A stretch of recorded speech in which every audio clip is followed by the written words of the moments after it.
Welcome to Noob-Splaining. My name is Wolf. If this is your first time here, this is where I explain the totally over-the-top world that nerds like me love so much, that is the Warhammer 40,000 universe. So click that subscribe button, settle in, and prepare for a Noob-Splaining session. Right, let's get on with this video.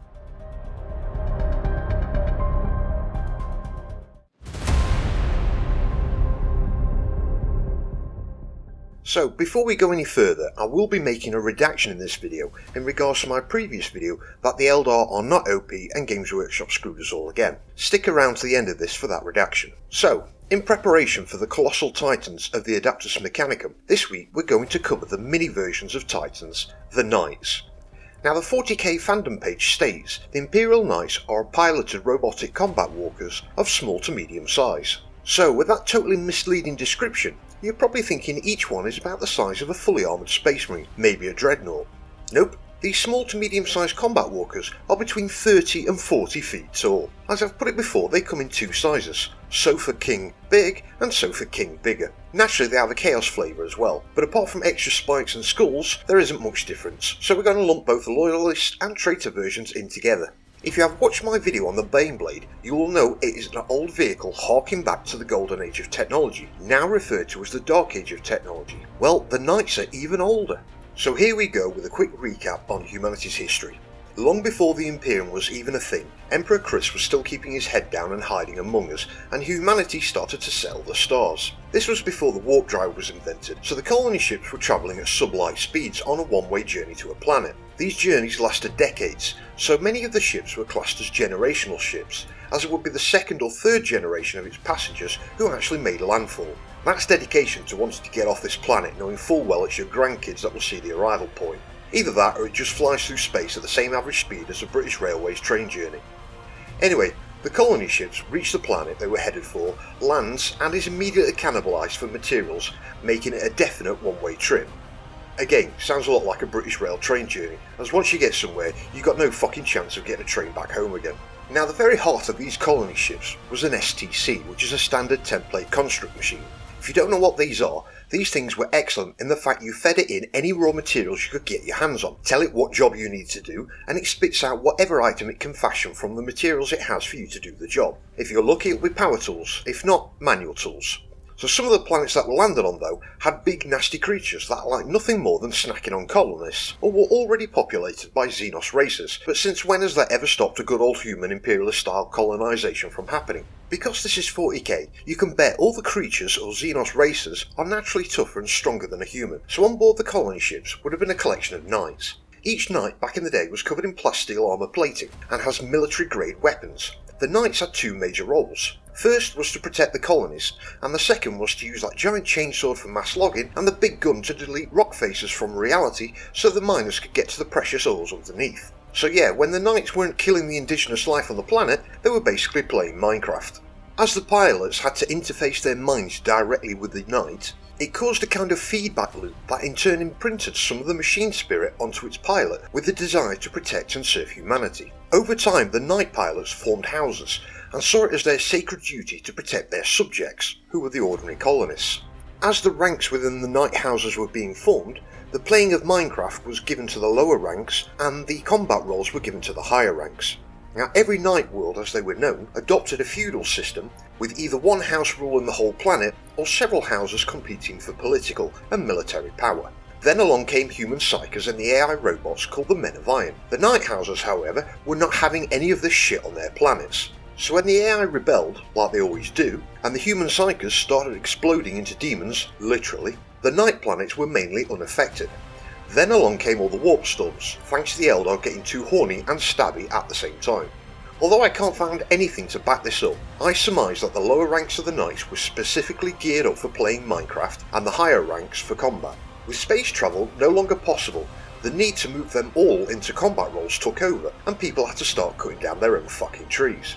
During this period called Old Night, many of the Night World colonies regressed to medieval levels of tech but managed to keep their knights up and running. There is even a documented case of at least one Night World having to replace the knights' plasma reactors with steam engines. Then the warp storms went away and Emperor Chris creates the Imperium and the Great Crusade to reclaim all the lost planets. As each Knight world was rediscovered, the Adeptus Mechanicum went about systematically ensuring each Knight house became solely reliant on the nearest Forge world for parts. In return, that house would march to war alongside the Titan legions or any other member of the Imperium when required. Although this was a huge benefit to the Mechanicum from a military point of view, it was more down to the fact that this Knight world had a chance of being one of the original colony worlds, therefore had a chance of an STC or even partial bits of the STC database still intact, and this alone was worth more than any military asset or resources the Knight planet might have to offer.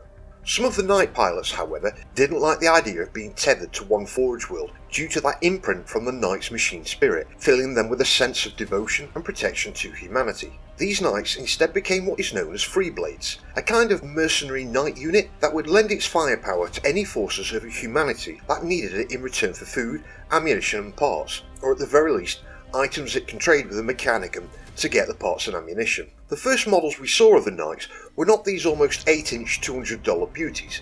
They were in fact first seen in the early 90s in the epic scale system that was only a 6mm scale compared to the, at the time, 28mm scale of 40k tabletop. Their first mention, however, was in a White Dwarf back in 1990, where it was stated that human colonists actually saw Eldar tribes using massive two-legged walkers for combat, forestry and mining, and did their best to copy the graceful Eldar design.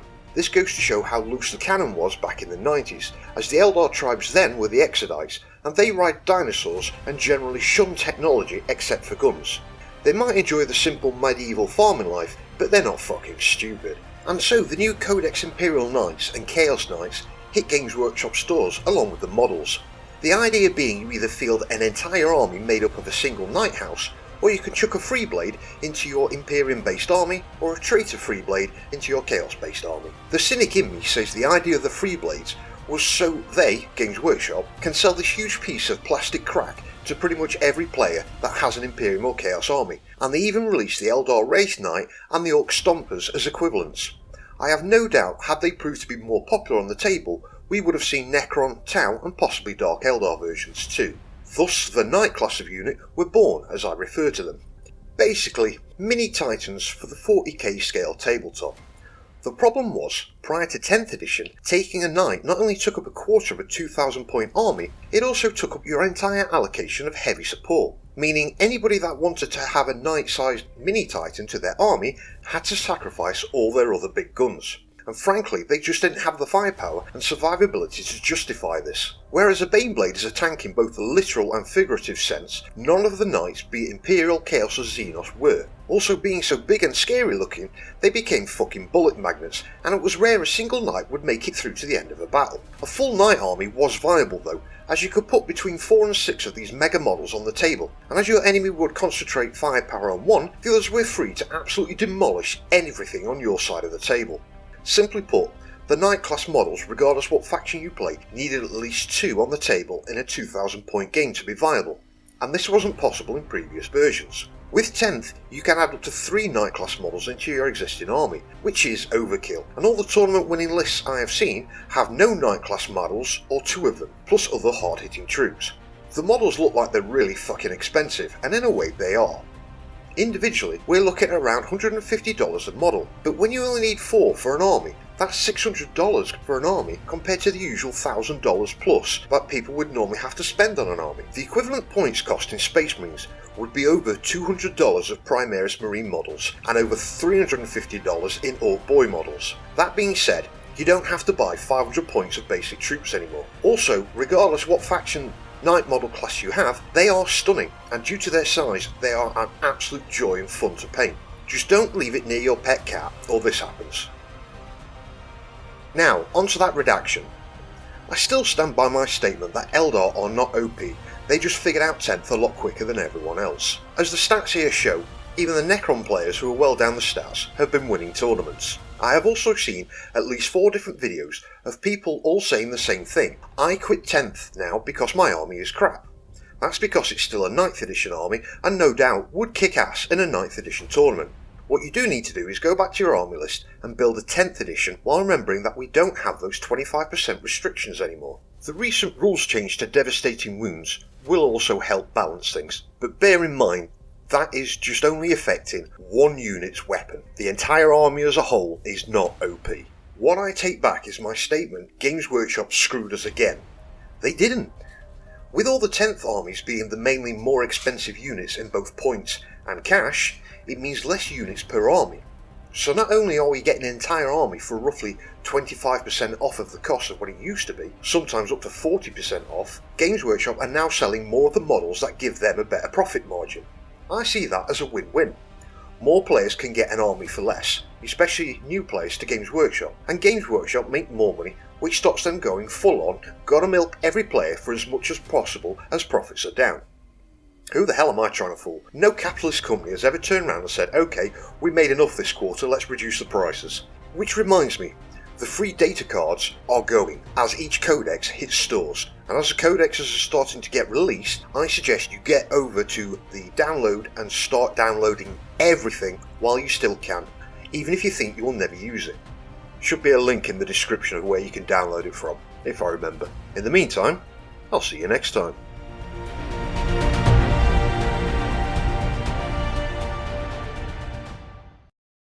Now where can I get a fuck ton of super glue to repair this bastard model? And there we have it. That brings us to the end of this video. If you laughed or learnt anything, don't forget to hit that subscribe button. And if you are already subscribed, then don't forget to share this video with somebody who could do with some noob-splaining in their life. Also, leave a comment on your favourite part. I do try and interact with every comment. But if you made it this far, thank you, and I'll see you next time.